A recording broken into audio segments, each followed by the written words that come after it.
రాష్ట్రంలో అధికంగా పండిన తోతాపురి మామిడి కోసం రాష్ట్ర ప్రభుత్వం టన్నుకు 4,000 రూపాయలు సబ్సిడీ ప్రకటించిన విషయం తెలిసిందే.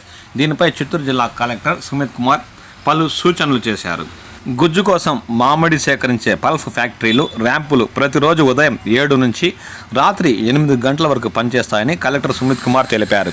ఈ వ్యవధిలో చేరిన వాహనాలకు మాత్రమే ప్రభుత్వం మార్గదర్శకాల మేరకు నమోదు, సబ్సిడీ వంటి సదుపాయాలు వర్తిస్తాయన్నారు. ఒకవేళ రాత్రి 8 గంటల తర్వాత వచ్చే వాహనాలకు మరుసటి రోజు ఉదయం 7 గంటల తర్వాత అనుమతిస్తారని ఈ సందర్భంగా వెల్లడించారు.